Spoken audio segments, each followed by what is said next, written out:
एक ऐसा सच जो आपकी इतिहास की किताबों में पूरा नहीं बताया गया। दुनिया कहती है सिकंदर कभी नहीं हारा, लेकिन भारत आया और वापस चला गया। क्यों? क्या झेलम नदी के किनारे एक भारतीय राजा ने विश्व विजेता को रोक दिया था?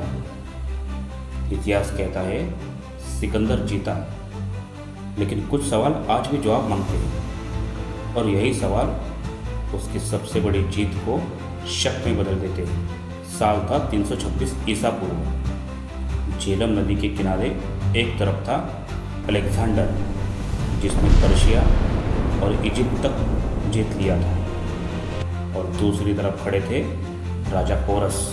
ना कोई डर, ना कोई समझौता, सिर्फ एक संकल्प, अपनी मातृभूमि की रक्षा। बारिश हो रही थी, झेलम नदी उफान पर थी। अलेक्जेंडर ने एक चाल चली, रात के अंधेरे में चुपके से नदी पार की, लेकिन पोरस तैयार था। उसके पास थे युद्ध के तेज वॉर एलिफेंट्स, इतने विशाल कि यूनानी घोड़े उन्हें देखकर घबरा गए। ग्रीक इतिहासकार डियोडरस सिक्युलस लिखते हैं कि भारतीय हाथियों ने यूनानी सेना में भारी डर और अव्यवस्था फैला दी थी। युद्ध शुरू हुआ, तीर, तलवार और तीखे, चारों तरफ मौत का मंजर। अलेक्जेंडर की सेना अनुशासित थी, लेकिन पोरस के हाथी युद्ध के चलते फिरते कीड़े बन चुके थे। इतिहासकार एरियन के अनुसार यह लड़ाई बेहद कठिन थी और दोनों पक्षों को भारी नुकसान हुआ। लेकिन असली कहानी अब शुरू होती है। अगर सिकंदर जीत गया था तो उसकी सेना आगे क्यों नहीं बढ़ी? इतिहासकार प्लूटार्क बताते हैं कि इस युद्ध के बाद यूनानी सैनिकों ने आगे बढ़ने से साफ इनकार कर दिया था।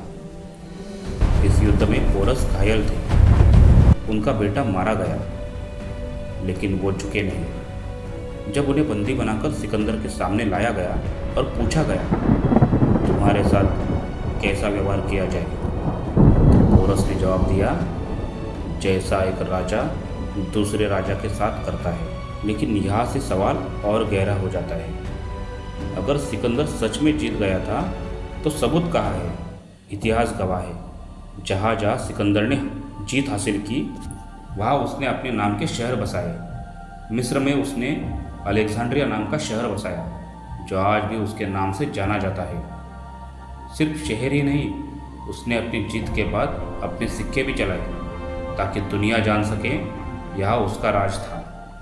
लेकिन झेलम के उस पार ना कोई यूनानी शहर मिला, ना कोई सिक्का, ना कोई ठोस सबूत। उल्टा इतिहास यह भी संकेत देता है कि सिकंदर के लौटने के बाद राजा पोरस ने अपना राज्य और बढ़ाया।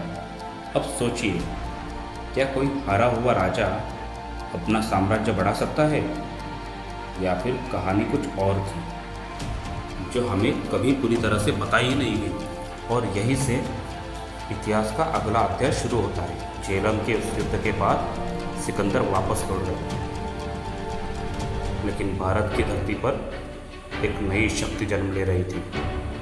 एक ऐसा साम्राज्य जो आगे चलकर पूरे भारत को एकजुट करेगा। चंद्रगुप्त मौर्य।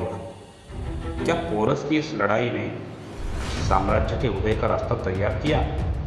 क्या सिकंदर की वापसी ही मौर्य साम्राज्य की शुरुआत थी? इसका जवाब आपको अगले वीडियो में मिलेगा। तो क्या सच में सिकंदर जीता था, या पोरस ही असली विजेता थे?